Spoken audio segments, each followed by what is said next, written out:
Bonjour et bienvenue sur Couleur Papier, c'est avec grand plaisir que je vous retrouve aujourd'hui pour un nouveau projet et je dois vous dire en très grande modestie que je l'aime vraiment très beaucoup d'amour.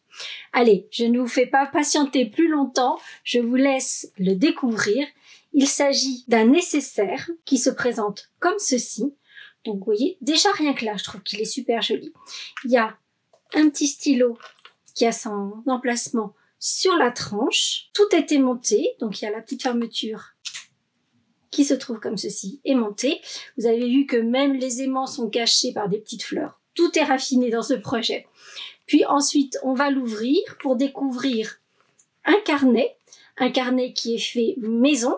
Je vous montrerai ça en détail. Il y a ici une petite phrase, une petite attention pour la personne avec qui vous l'offrirez ou simplement pour vous, parce qu'il n'y a pas de raison, on peut très bien se souhaiter plein de belles choses aussi à nous-mêmes pour une journée spéciale. Et de l'autre côté, on va avoir un étui à post-it. Donc là encore, les petits aimants sont élégamment cachés.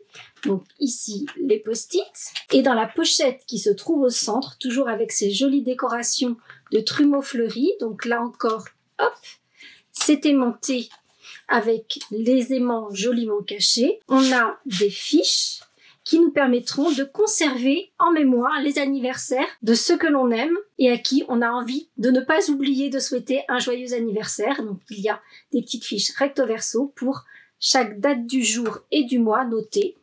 Le 5 janvier, c'est Sophie, par exemple. Et on a même ici à l'intérieur un petit encart pour laisser, par exemple, un post-it que l'on aura pris d'ici et noter quelque chose qui est important, qu'on ne veut surtout pas oublier, eh bien, on pourra le laisser, ce post-it, juste ici, dans le petit tableau prévu à cet effet. Et c'est donc cet indispensable nécessaire que je vous propose de réaliser aujourd'hui. Par contre, comme vous pouvez probablement vous en rendre compte, c'est un projet un peu balèze et donc du coup on va se retrouver aujourd'hui mais également la semaine prochaine pour le finaliser. Ce qui veut dire que aujourd'hui on va se concentrer sur les éléments intérieurs, on va réaliser le carnet, l'étui à post-it et la pochette pour les fiches anniversaires. Et la semaine prochaine on se retrouvera pour toute la décoration, donc avec toutes ces jolies frises fleuries et le montage complet des éléments pour former l'étui. On se retrouve tout de suite à mon espace de travail. Et c'est parti pour la réalisation des 3 éléments intérieurs de notre indispensable nécessaire. Et dans l'ordre, on va réaliser le carnet, le rangement à post-it et pour terminer, la pochette avec les cartes anniversaires.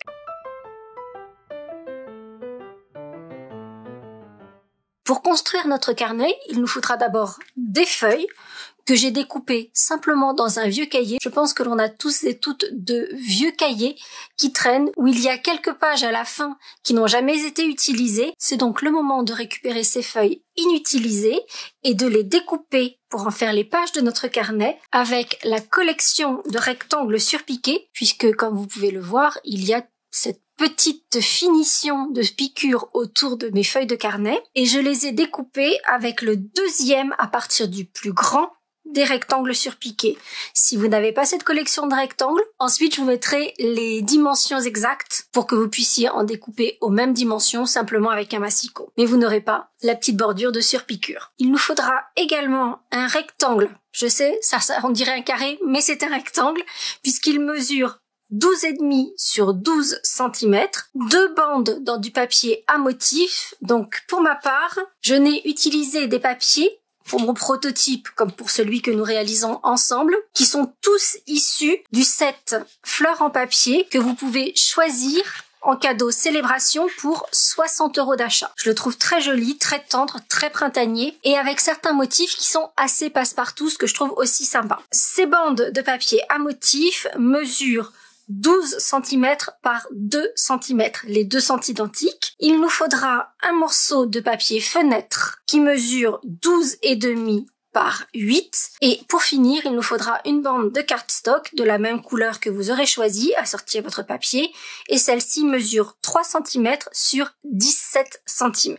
Et on va commencer par faire tous les marquages.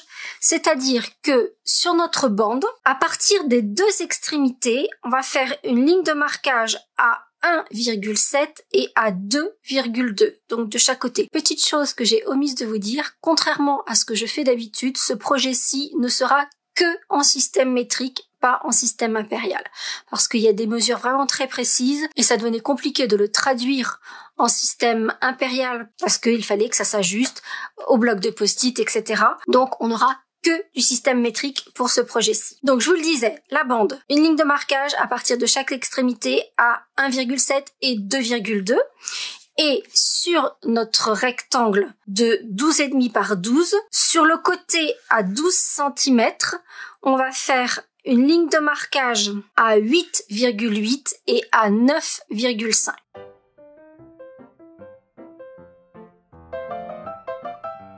Avec les feuilles que vous avez découpées, alors je ne vous ai pas précisé le nombre, et en l'occurrence c'est vous qui allez choisir.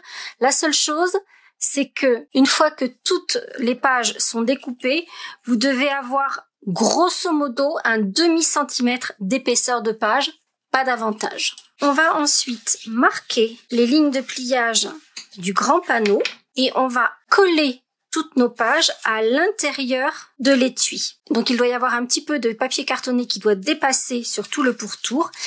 Et pour assembler nos pages dans l'habillage du carnet, on va utiliser un pistolet à colle chaude. Alors, si vous avez une agrafeuse suffisamment épaisse, vous pouvez également agrafer et ensuite les coller. Moi, l'idée que j'avais en tête, c'était que l'on puisse éventuellement arracher les pages comme on le fait sur des carnets avec des dos collés. Donc c'est la raison pour laquelle j'ai choisi cette méthode d'assemblage pour les pages de mon carnet. On va placer une bonne épaisseur de colle chaude dans le fond de l'étui du carnet, donc ce qui va être la tranche du cahier. Et quand la colle est encore bien chaude, on va venir placer toutes nos pages à l'intérieur et maintenir fermé pour que tout reste bien en place. Donc faites attention, repérez bien l'espace que vous devez garder en haut et en bas, puisque comme je vous le disais, il y a un petit espace, un petit débord tout autour.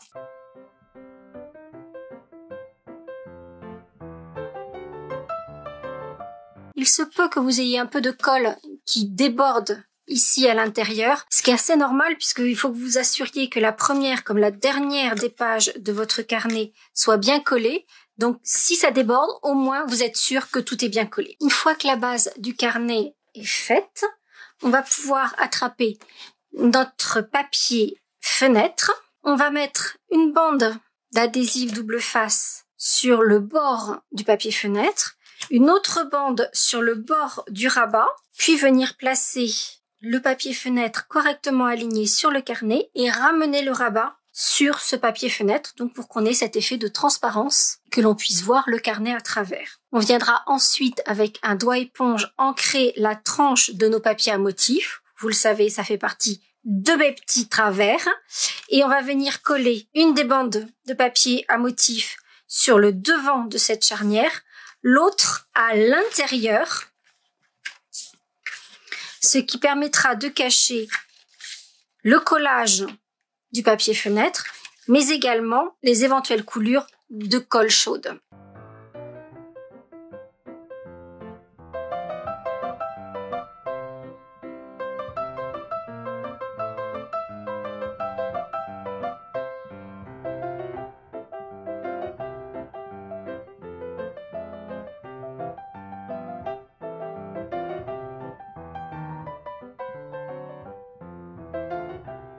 Pour la bande qui constituera la ceinture qui maintiendra le carnet à l'intérieur du nécessaire, pour l'instant, la seule chose que l'on va faire, c'est faire une ligne de point de piqûre de part et d'autre, pour moi avec un stylo gel blanc pour que ça ressorte joliment.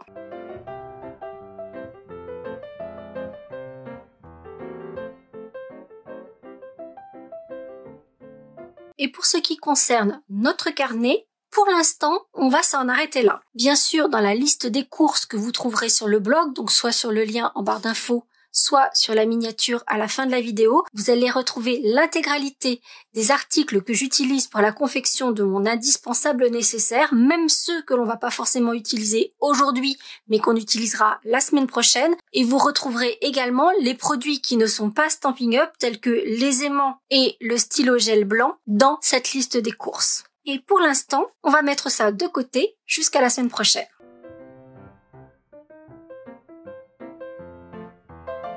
On va maintenant procéder au porte-post-it.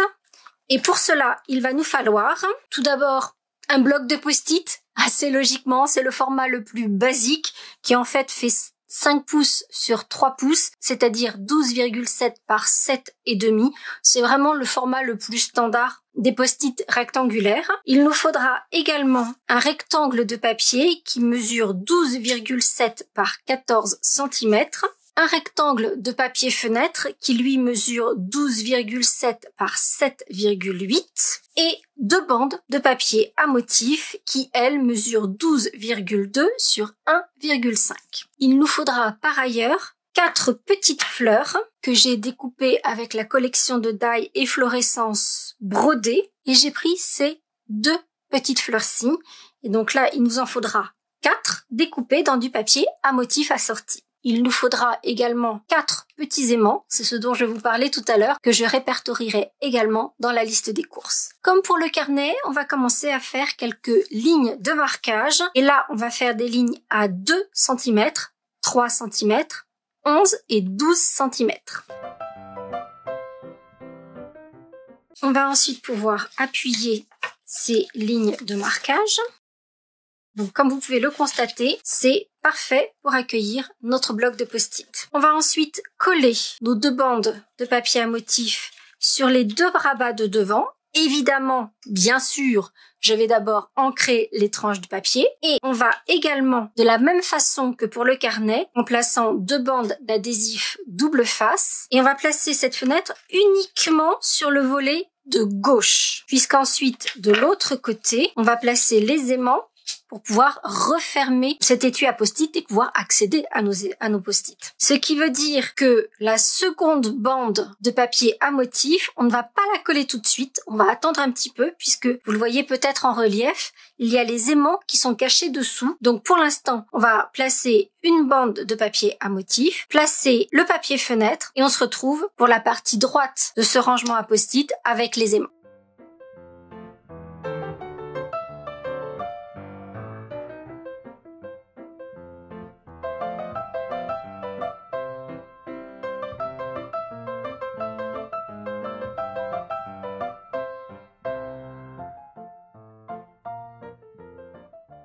Pour le côté droit de notre étui à post-it, comme je vous le disais à l'instant, on va d'abord placer nos aimants. Alors, on peut y aller complètement au pifomètre. Moi, j'aime bien que ce soit symétrique et régulier. Donc, je vais me faire une petite marque à 2 cm, 2 cm et demi du haut et du bas de mon étui et centré en largeur.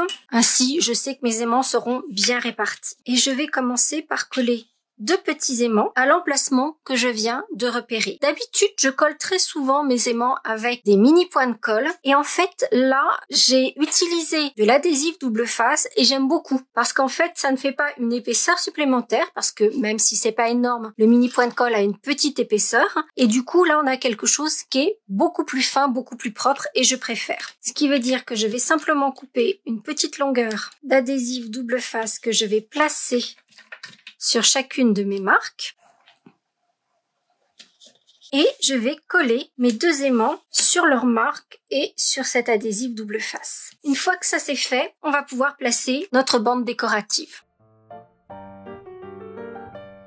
Il se peut que votre bande ne colle pas complètement, soit surélevée par les aimants, mais comme je vous le rappelle, il y aura les décorations par-dessus, ça n'est pas très grave. Sauf que pour qu'un aimant colle, il faut qu'il y ait son petit frère qui soit en face. Donc il nous faudra 2 petits aimants supplémentaires et pour que ça reste joli et discret, les aimants vont être cachés entre 2 découpes de petites fleurs. C'est-à-dire que c'est joli aussi bien sur le devant qu'à l'intérieur. On ne voit toujours pas l'aimant à l'intérieur non plus. Donc vous voyez ici et là, on voit toujours nos petites fleurs décoratives. Et tout de suite, c'est beaucoup plus joli, beaucoup plus élégant. Ce qui veut dire que là encore, à l'aide de mon adhésif double face, je vais placer un petit morceau d'adhésif double face sur mon papier et je vais enserrer mes aimants entre 2 petites fleurs. Ensuite, je viendrai laisser les petites fleurs se placer automatiquement sur leurs copains. Donc là, on imagine qu'il y a une petite fleur de chaque côté de l'aimant et on viendra placer un peu d'adhésif double face sur la face que l'on voit de la fleur pour ensuite refermer notre étui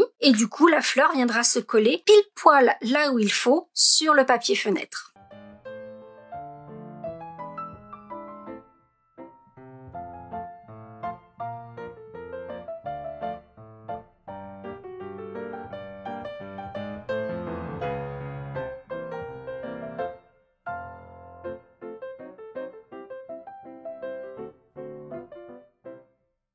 Et voici mes aimants collés impeccablement en face de leur petit frère. Alors, petite précaution, comme vous le savez, d'un côté, les aimants s'attirent, de l'autre, ils se repoussent. Donc, n'anticipez pas la pose de l'adhésif pour venir coller sur le papier fenêtre, parce que si vous le collez du mauvais côté, ça fera plus le petit clac. Et puis, on va simplement mettre de la colle liquide au dos de notre bloc de post-it et venir le mettre en place dans son joli étui. Et là encore, on va le mettre de côté jusqu'à la semaine prochaine pour finir la décoration.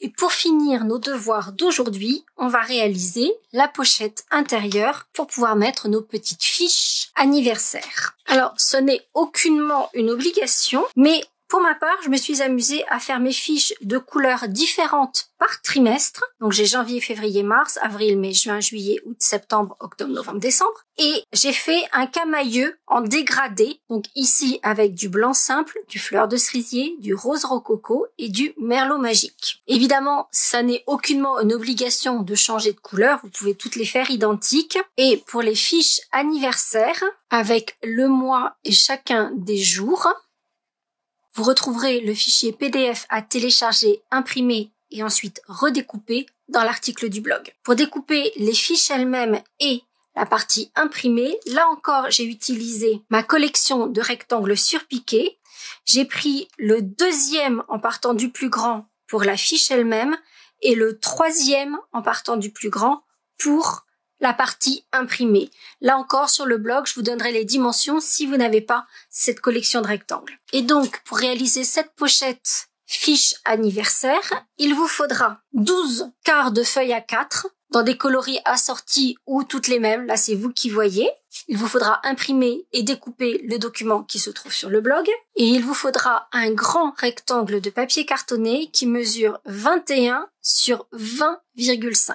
Une fois que vous aurez découpé toutes vos fiches anniversaires, vous allez donc coller les parties imprimées de part et d'autre de chaque fiche. Je vous mettrai également dans la liste des courses ce papier imprimé que j'ai déjà utilisé et que je vous ai déjà montré, puisqu'il a l'avantage d'être autocollant comme vous pouvez le voir. Et vous allez coller chaque mois en laissant une jolie bordure tout autour. Alors, petite précision, faites bien attention à mettre le bon dos au dos de chaque fiche, que janvier ne se retrouve pas avec 29 jours et février avec 31.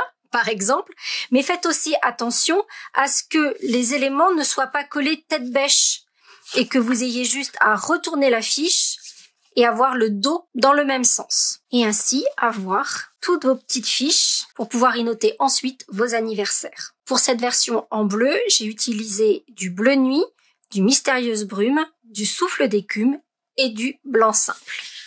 Et maintenant, place à la pochette. En plus de votre panneau de papier cartonné, il vous faudra, comme pour l'étui à post-it, 2 petites fleurs, les mêmes formats, et 2 mini-aimants. Là encore, il va y avoir plusieurs lignes de marquage et un peu de découpage à faire. Donc, ce que je vous propose, c'est que je procède à tout ce marquage et tout ce découpage et je vous explique en détail.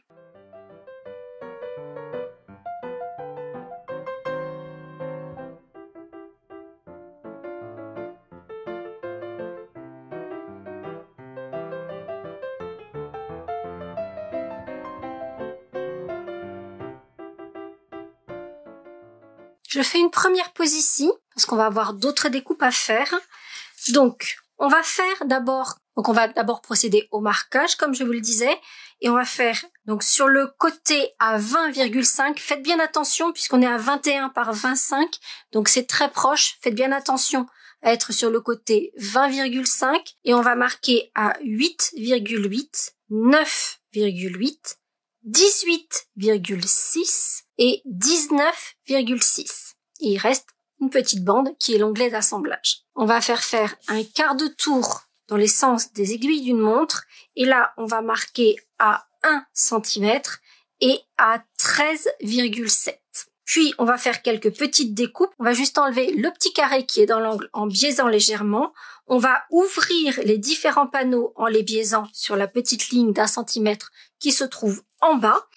Et en haut, on ne va garder que le premier espace. tout le reste, on va l'enlever et on va légèrement biaiser sur l'onglet d'assemblage. Ensuite, on a deux petites choses à faire. D'abord, comme vous pouvez le constater, mon rabat est arrondi. Donc, il va falloir arrondir ce rabat ici. Et puis, il y a une découpe ici qui permet d'attraper plus facilement nos fiches. Pour l'arrondi du rabat, extrêmement simple. On va prendre quelque chose qui traîne, souvent dans la cuisine. Ça peut être un verre, ça peut être une soucoupe. Pour moi, c'est une boîte à thé. D'ailleurs, celui-ci est juste délicieux. Marie, si tu passes par ici, c'est toi qui me l'as fait découvrir. C'est une petite merveille, ce thé-là. C'est le thé des neiges de la compagnie Coloniale. Un vrai délice. Et en fait, je vais prendre le couvercle. Je vais repérer le milieu du panneau ici. Et je vais simplement marquer l'arrondi. Donc, vous voyez, je fais attention que ça déborde de la même façon d'un côté et de l'autre. Et je trace pour me permettre de découper. Pour le col qui permettra d'attraper plus facilement nos petites fiches à l'intérieur, on va se faire un petit repère à 2 cm de chaque côté du deuxième panneau. Et on va faire un autre repère à 2 cm et demi du bord haut de la pochette. Ce qui va nous permettre là encore d'avoir tous les repères pour pouvoir tracer ici la diagonale entre le bord de ce panneau-ci, donc de chaque côté, et ensuite le bas. Et maintenant, on n'a plus qu'à découper le col de l'étui, arrondir l'angle et enlever nos petites traces de crayon.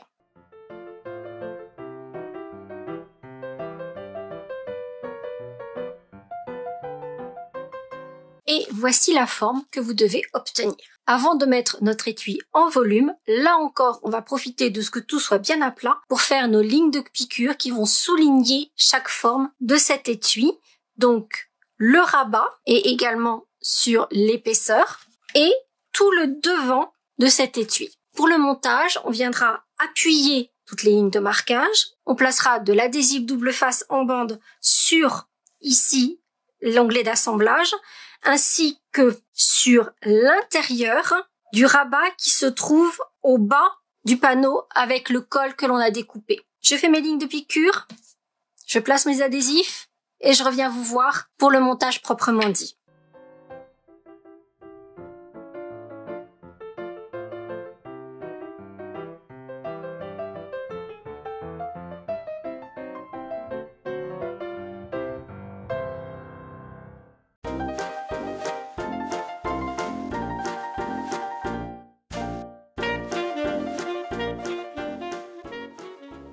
J'ai donc dessiné toutes mes points de piqûre. Ça donne un effet très jean que j'aime beaucoup.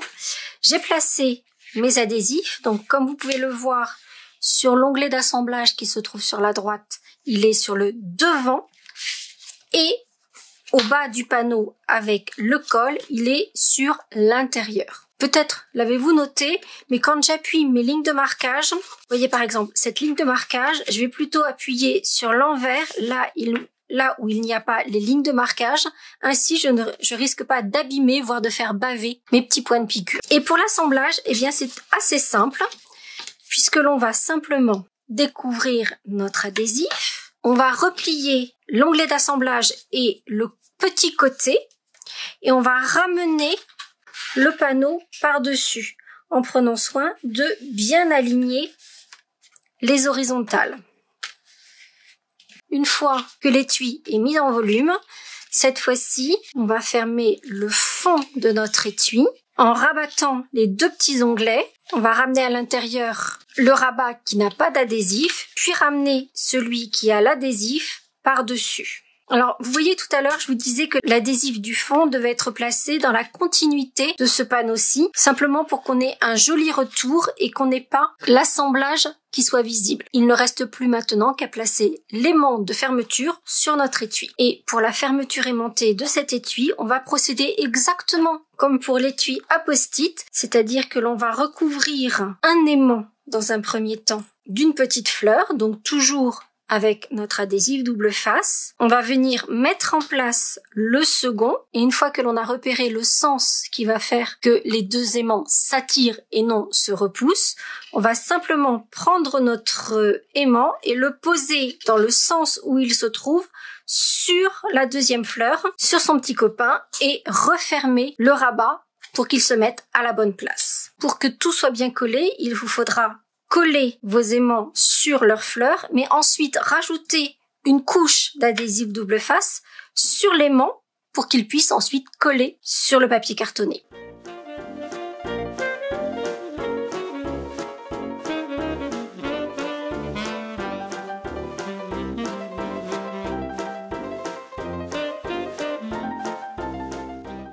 Vous l'avez peut-être vu, j'ai placé toutes mes fiches anniversaires à l'intérieur de ma pochette avant de refermer le rabat pour placer mon aimant. Ainsi, j'ai un peu de fermeté à l'intérieur qui me permet de bien positionner le tout. Et voici les 3 éléments de mon indispensable nécessaire, prêts à être décorés et à venir prendre place dans leur étui. Mais ça, ce sera pour la semaine prochaine. J'espère que cette première phase de construction de notre indispensable nécessaire vous a plu. Je vous rappelle qu'il n'y a plus que 10 jours pour profiter de Célébration, qui est un petit peu plus court en ce début d'année pour avoir le plaisir de le retrouver cet été. Mais du coup, il se termine là, le 28 février, donc profitez-en vite pour acquérir peut-être ce joli papier à motif fleurs en papier ou tout autre cadeau qui vous ferait envie et que vous pourrez choisir dès 60 € d'achat. Donc ne tardez plus, profitez-en vite avant qu'il ne soit trop tard. Pour finir, j'avais envie de faire juste une toute petite pause